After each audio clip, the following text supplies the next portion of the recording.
Welcome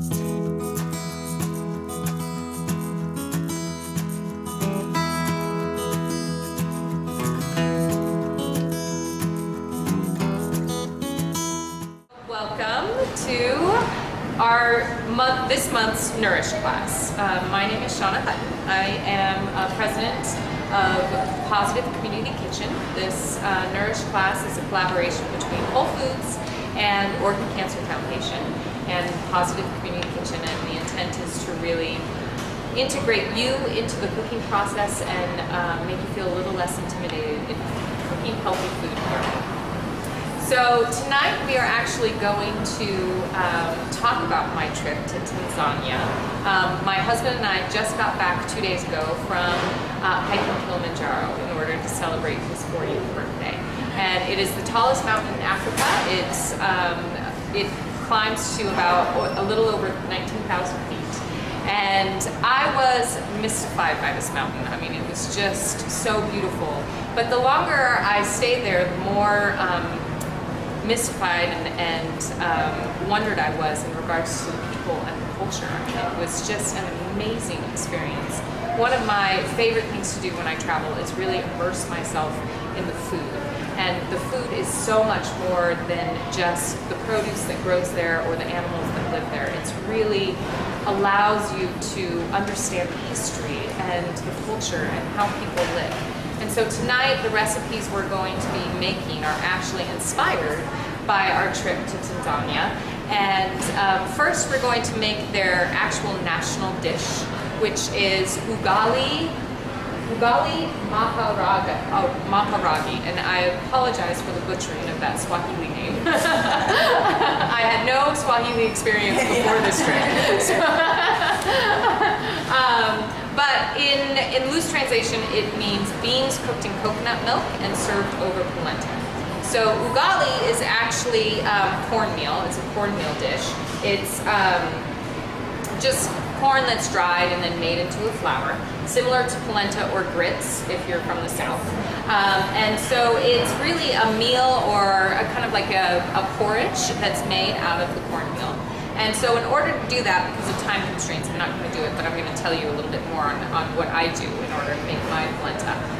So I take a little bit of olive oil and I crush up some garlic and mince it down. And then I saute that garlic in a saucepan for about 2 to 3 minutes. I add chicken stock or bone broth or vegetable stock, something that will give it a little bit more depth of flavor than just water. Add a little salt to that, bring it to a boil, and then take a whisk and whisk in my cornmeal into the boiling water very slowly. And so what that allows you to do if you do it slowly is really get a nice smooth consistency. You're going to bring the heat down a little bit, put the top on, and you're going to revisit that about every 3 to 5 minutes just with your whisk, just making sure that consistency stays smooth. And in about 25 minutes, that consistency will become quite smooth and creamy, and that's what you're looking for. So meanwhile, while your polenta cooks, you can start doing your sauce for what is going to go on top. Let me just turn this on. Okay, so we're going to start with some olive oil. A little fat to help caramelize some of those wonderful flavors we're going to add. And so then we're going to start with some onion. Onion is an amazing vegetable. Most of the antioxidants and minerals are actually on the outside layers of the onion. So when you do peel your onion to chop it up, try to retain as much of those outside layers, obviously not these type of fibrous ones that are inedible, but don't take off like 5 or 6 different layers. Leave those outside layers on so you can retain more of those nutrients. So we're going to add our onion. This is about 1 onion into the pan.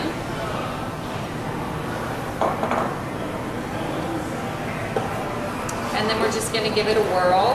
Make sure all of that olive oil gets mixed in with those onions. And then to the onions, we're going to add some garlic. Garlic, as we've talked about before, is antiviral. It's antibacterial. It really helps with protecting your immune system against diseases, colds, flus, that sort of thing. So it's a great ingredient to add to all of your sauces. And it's yummy, exactly. And then we're also going to add some ginger. Ginger is a root that adds a lot of flavor, but it's also highly, highly nutritious. It helps to detoxify your body, and it also helps to, it increases antioxidant content. It also has a lot of the disease, immune system boosting properties that garlic does. So we're going to add some of that into our onions. We're just going to roll this around and cook this down for about a minute to 2 minutes until that onion starts to get a little translucent and you start to really smell those flavors coming from the pan. And then to this lovely mixture of flavors, we're going to add some more flavors. We've got some cumin here. Now, a lot of these flavors that I'm adding now are not necessarily within the traditional dish of the beans and coconut, but like we talk about all the time, you really want to make these dishes your own. And so I'm adding a lot of these flavors that are going to not only help increase the flavor profile, but also add some nutrients to the dish as well. So we're going to add some cumin. We've got about a teaspoon of cumin in here.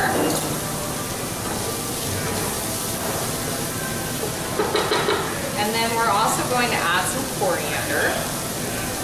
Coriander is the seed to cilantro, so it's going to add some freshness, but also add kind of a depth of flavor in the background that's going to be really nice.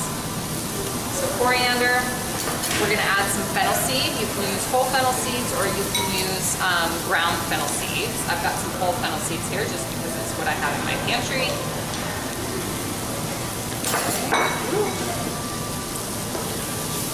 I'm going to work this around in my pan. And what I love about doing this is when you saute it with your onions, it really starts to release those flavors and release the smells and the oils from those herbs that you're adding. And then we're also going to add some turmeric. Turmeric is a highly powerful anti-inflammatory. It's going to add a curry aspect to this dish that's going to be nice and deep and rich. There we go. I don't know if we want that much deep flavor. All right, so we're going to, and then this is all, like I said, this is, if you like a lot of turmeric, you can put more turmeric in there. You can always make it your own. And so this is looking lovely. We've got all of those flavors. I hope you're starting to smell it, like you're smelling the beautiful, beautiful flavors. So now we're gonna add some of our liquid. We've got a cup or so of chicken stock. If you wanted to keep this completely vegetarian, you could do vegetable stock if you wanted to. We're just gonna deglaze some of that flavors that are now on the bottom of the pan with the base of our spoon and kind of get those caramelization that has happened on the bottom of the pan out into our sauce. And then to this, we're actually going to add a can of coconut milk. Coconut milk is really great for your immune system. A lot of Tanzania is actually within a tropical climate, so you have a lot of those tropical fruits. It's not all Serengeti desert. So again, this is the flavors of the area. We're going to mix this around. Smelling and looking lovely. We're going to add some salt and pepper to it.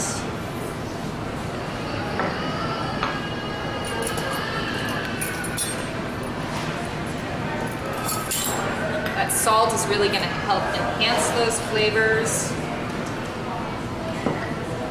Pepper. Perfect. All right. And then to this, we're gonna add our beans. Now I'm adding red kidney beans. You can substitute any bean that you have on hand or that you like more. I like the red kidney beans just because it gives it a lot of color and really makes it beautiful. So we're gonna add that in there. Kidney beans, beans in general, are a great source of low-fat protein. They're also really rich in fiber, so they're great for your digestion. So we've got 2 cans of kidney beans in there. And then we also have some sweet potatoes going in. Now, I have, because of time constraints and because this is what I prefer to do, I have pre-roasted these sweet potatoes. And so what I've done is I've cut the sweet potatoes into bite-sized pieces. I've smothered them with some olive oil and some salt and pepper, taken a pan, prepared the pan underneath first, so put some olive oil on the base. And that'll help the potatoes from sticking when they're in the roasting oven. And then put them in the oven for about 25 minutes at about 450, and then they become nice and golden brown and beautiful. Now, the reason why I do that is I really do think that the flavor component of creating that caramelization on the outside of the sweet potato is just a beautiful addition to this dish. However, if you didn't have time or you didn't want to dirty another pan, you could at this point in time add your raw sweet potatoes into here, let it simmer for about 15 minutes, and then take it off the heat. The reason why, or just be careful in regards to cooking time, especially with the sweet potatoes. I say about 15 minutes, but sometimes those sweet potatoes can break down if they get a little overcooked within a soup or a sauce. So we're going to incorporate those on here, these into the pan, and then let this all re-warm and let those flavors marry. And while those are marrying those flavors, I'm going to take some leafy greens. So leafy greens are the most nutritious vegetable out there, full of antioxidants. I always try and pack leafy greens into anything I'm cooking, whether it's smoothies in the morning, salads at lunch, or incorporating them into some sauce that I'm adding for dinner or anything like that. I'm just going to give this a very loose chop, just to kind of break those leaves down just a bit more. And the cancer fighting benefits of leafy green vegetables is amazing, and so it's a definite great addition to your diet. So I'm going to put that in here, that in here, and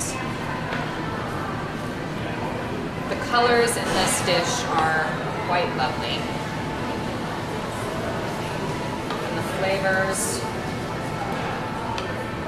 So we're going to give this a stir, and then we're letting those greens wilt just a little bit, and then from here, if you had your polenta going, you could do one of 2 things. You could either serve it straight from the pot, straight from the pot, put that in a bowl, and then put this lovely sauce on top of it. Or what I've done for you today is actually put it into a pan for easy service and let it cool down. And from here, you can cut it into, squares or triangles, and then lay that into your dish and put the sauce on top. Another way that you could do it that would actually help to really intensify the flavor of the polenta is cut it into your shape, take it out, and saute it in a saucepan. So that the outside gets nice and crispy and caramelized, and the inside remains that really creamy polenta, and that's a wonderful way if you have a little extra time of going the extra mile. So I'm going to take this off the heat since we're up to a boil, and now I'm going to cut this.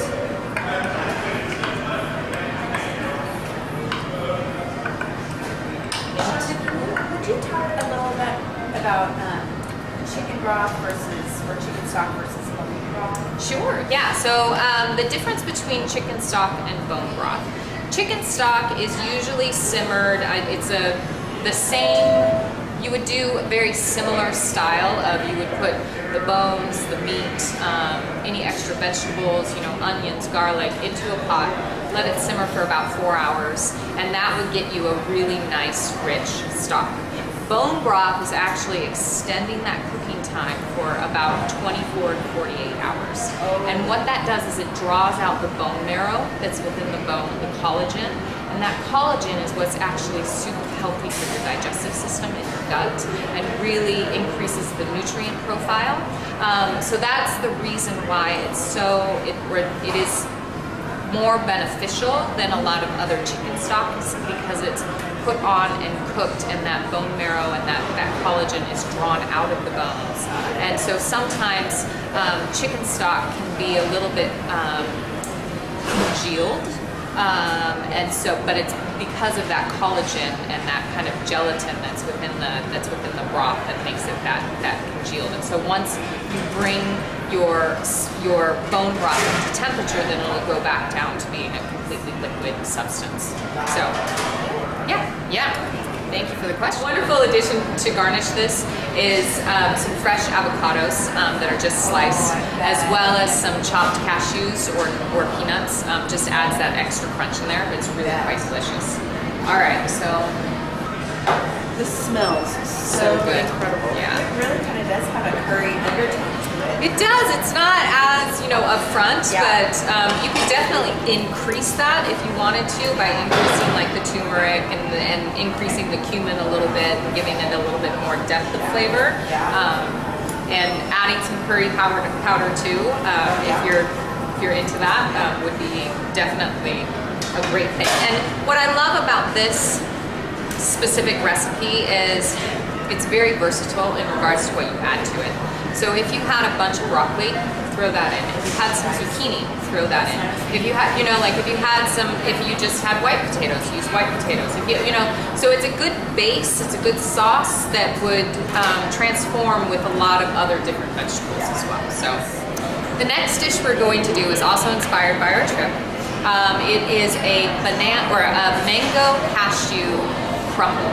And it's something that I thought of, I didn't necessarily have something like it when I was on the trip, but a lot of the flavors mimicked what we're gonna have tonight. And it was just because Tanzania is so tropical in some places. Mangoes, bananas are all very prevalent. And fruits and vegetables as a whole are just so vibrant and so colorful. And they line the streets and the markets, and it's really just between the beauty of the color of the food, as well as the beauty of the textiles that the people are wearing. It's just an amazing rainbow of colors that you're seeing on a constant basis. It's quite beautiful. So tonight, the first thing we're gonna do is take our mangoes. Mangoes are very high in vitamin C. They're also very high in vitamin E and beta carotene. Help protect your immune system because of their high beta carotene and vitamin E content. They're actually really great for your skin, externally and internally. So if you eat them, it'll help with your complexion, but also making masks and things like that out of the flesh is a really great way to liven up your skin tone. So just a little tidbit of information. If you are looking at preparing a mango, there we go. All right, usually I do is I cut one of the ends off so that I have a stable platform to help me pare this off. And then I take the skin, go down and just peel the skin off like this. Mangoes are kind of oblong in shape, and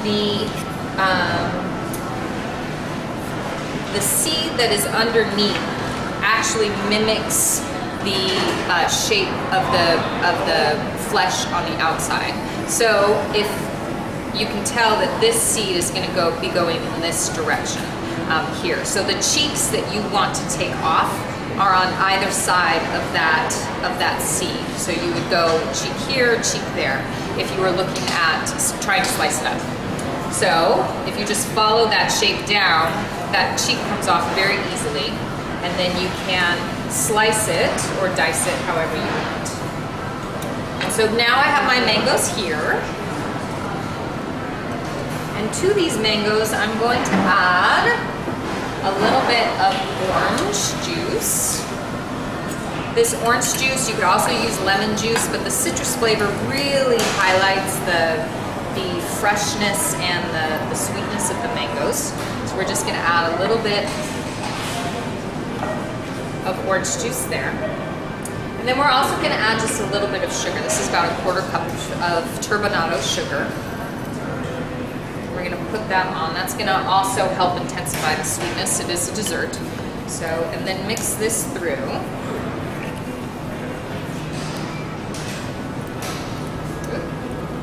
Go overboard.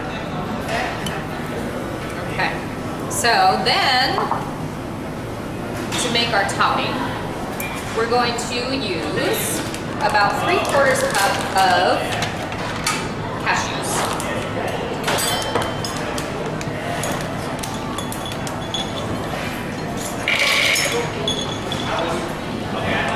Cashews are a great snacking nut. They're the lowest fat nut that there is.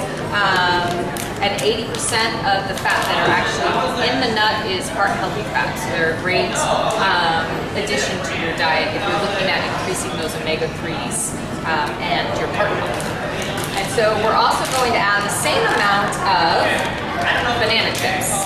Banana chips here are going to increase the sweetness of the crumble, but they're also going to add that little hint of something that kind of makes you go, ooh, that's really good. And then with this, we're going to pop the lid back on, and we're going to whirl this until it comes to that it breaks down quite a lot.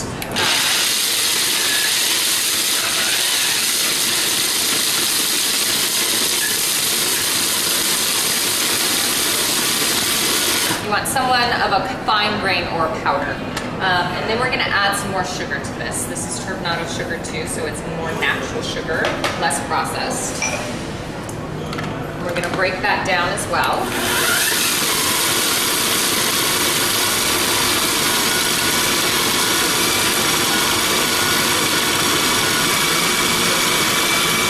Okay, perfect. Now to this, we're gonna add some vanilla extract. About a teaspoon. And some cinnamon. Cinnamon is going to make that warm spice. It's going to complement a lot of that sweetness that we have going on.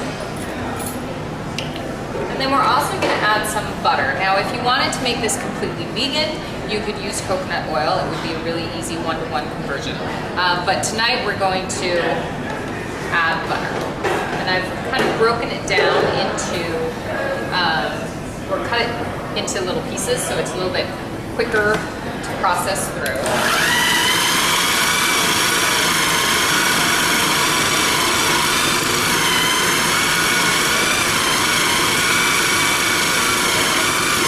You may have to go in there and kind of help it along.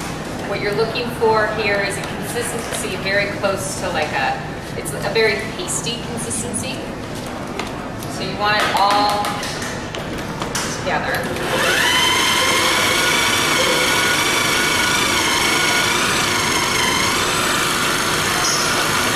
Cool. All right, so we're there. So then what you do is you prepare a baking dish of some sort with some either coconut oil or the butter so it doesn't stick. Then you add your mangoes to the base.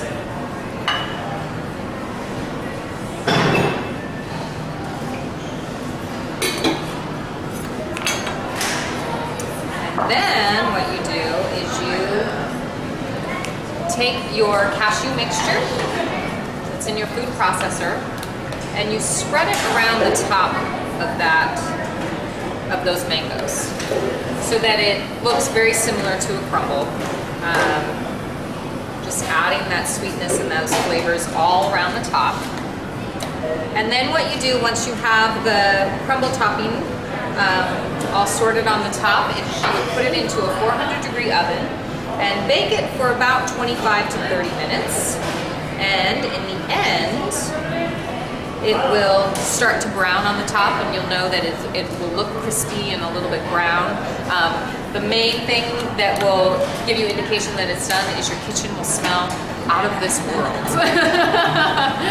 It'll have all of those tropical flavors along with that caramelization of the sugar, and it really does smell quite divine. So we have our lovely topping. Pop it in the oven, and 25 minutes later, you have this lovely mango crumble.